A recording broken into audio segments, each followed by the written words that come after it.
Alright, welcome back. Lucky you, you get to have me 2 chapters in a row. I know you must be thrilled. Alright, inequalities and absolute value. Here we go. Inequalities. Let's review these symbols even though we've already done them once this year. Remember, less than, greater than. Less than always points. It always points to the thing that's less than. Always opens up to the thing that's bigger than. Greater than or equal to, also known as no less than. Less than or equal to, also known as no more than. And this one that we didn't work with, not equal to. Alright? The inequality always opens up to the bigger a value. Let's do some. Mr. Brust is broke, ain't that the truth? He has less than $9 in his wallet. So let's see. Brust, we'll count that as the money he has, and 9. That's like our boundary marker, right? He has less than $9 in his wallet. Less than $9 in his wallet. Let's see if we can't graph that. Start with 9, 10, 11, 8, 7. So I'm starting at 9. Should I include 9? Does he have 9? No, he doesn't. He has less than 9. But I have to start at 9 because that's my boundary. Immediately at $8.99, that's a possibility. So I include this as a boundary marker, but I don't shade it in. All right, I want everything less than 9. That's this way. Whoa, horrible arrow. All right, so now it could be any of these numbers. Is 7 less than 9? It sure is. Is 10 less than 9? No, that's why we didn't shade in that side. Kelly has no less than $5 in his wallet. Kelly has no less than 5. We know 5 is going to be our boundary. Let's go 6 and 7. Let's go 4 and 3. All right. Could he have $5? Yes, because he has no less than $5. So $5 could be a possibility. So let's make that included. That means we know we're going to do this. He has no less than 5. That means he's got to have more than 5, right? So all the numbers more than 5 go that way. All right, let's try the last one. Sully does not have $8. So we know our boundary is going to be $8. 8, 9, 10... 7, 6.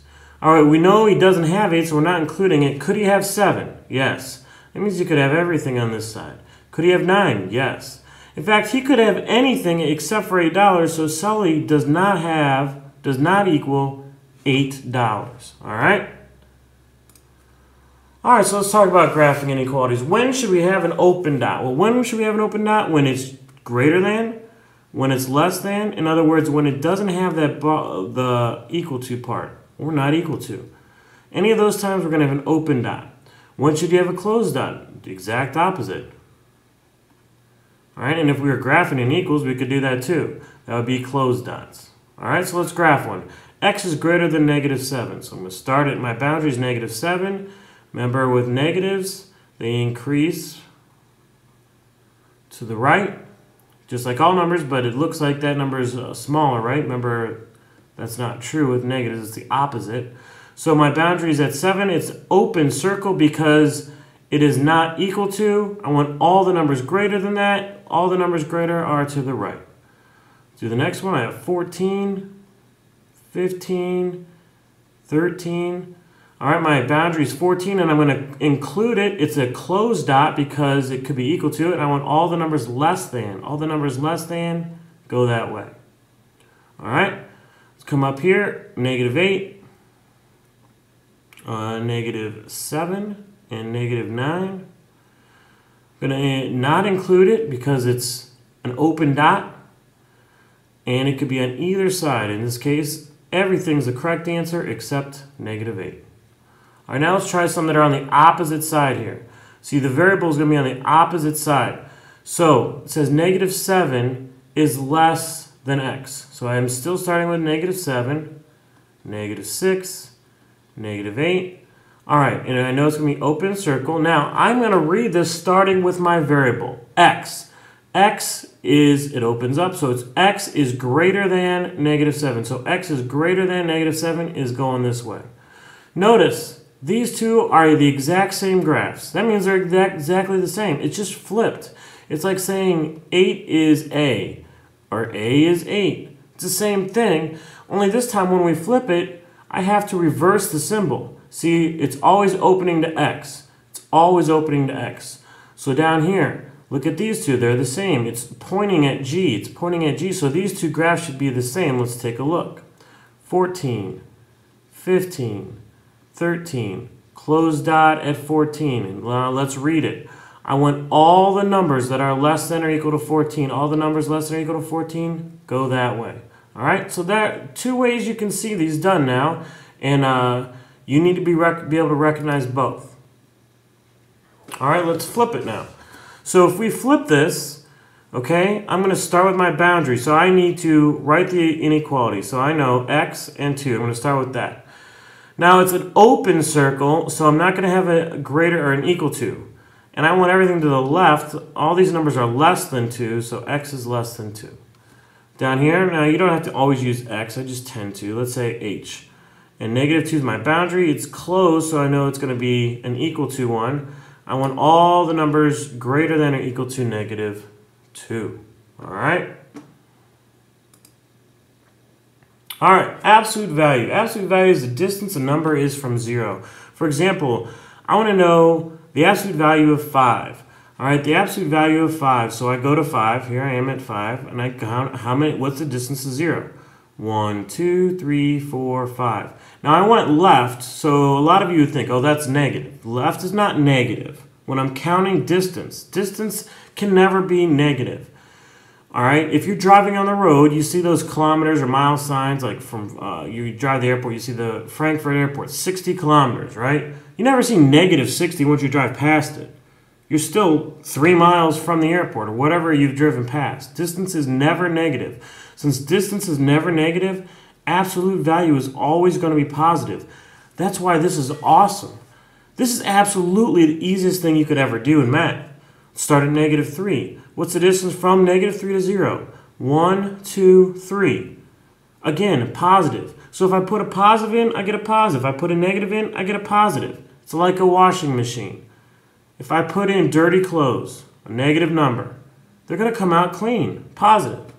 If I put in positive clothes, clean clothes, if I put clean clothes in the washer, they're going to come out clean. All right?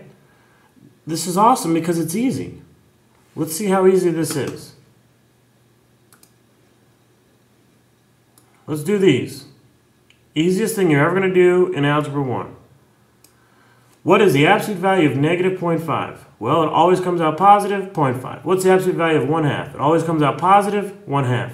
See, a lot of people always want to switch the sign. It doesn't switch the sign, it just makes it positive. Absolute value of 126, 126. Don't overthink it. When you see these bars, take whatever number's inside, set it equal to positive. Boom. Okay? Now, because of that, now we're going to get to do some fun stuff with it. All right. So now I want to know what we're doing kind of the opposite, right? What can I put in for x so that when I get it, it comes out as 5? So this is, now I'm going to start at 0 and measure out 5. 1, 2, 3, 4, 5. Well, 5 units away from 0 is 5. But wait, I could also go 5 this way. 1, 2, 3, 4, 5. So the absolute value of x equal to 5, there's two numbers I could put in there. 5 or negative 5. Let's check them. What's the absolute value of 5? 5. Perfect. What's the absolute value of negative 5? 5. That's why we have the two answers. Let's try 4. All right. Distance from 0. 1, 2, 3, 4. I could get to 4 or 1, 2, 3, 4, negative 4. I could put both those in and come out as a positive. All right. How about z equals negative 3? Well, let's start at 0. Can I measure negative? No. I can never have something inside the absolute value bars and it come out negative. Therefore, that is a no solution. And that's something you need to recognize. Anytime the absolute value bars are equal to a negative, it's a no solution. All right? All right, so I want you to pause the video and try these. Actually, I want you to do these. All right, so let's try these. Let's do these. I'm going to show you why I want you to do these instead of try these in a second. All right, so translate and graph. Bruss and Kelly have no more than 12 kids combined. So let's see, combined 12 kids. They have no more than. All right, could they have 12 kids? Yes. But they have less than or equal to 12. I'm going to graph it. My boundary is 12. Close circle. And I want everything less than. Boom, less than's this way. All right, graph. -5 is greater than y. So my boundary is going to be -5. And it's an open circle. All right, now I have to read it. Funny, I want all the numbers that are less than -5. All the numbers less than -5 go this way.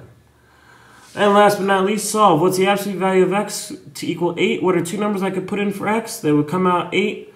I could put in 8, or I could put in -8. All right, there you have it. So why do I say do these and not try these? Well, famous quote, famous wisdom from one of the smartest guys of all time. Here it is. Always with you what cannot be done. Hear you nothing that I say. You must unlearn what you have learned. All right, I'll give it a try. No, try not. Do or do not. There is no try.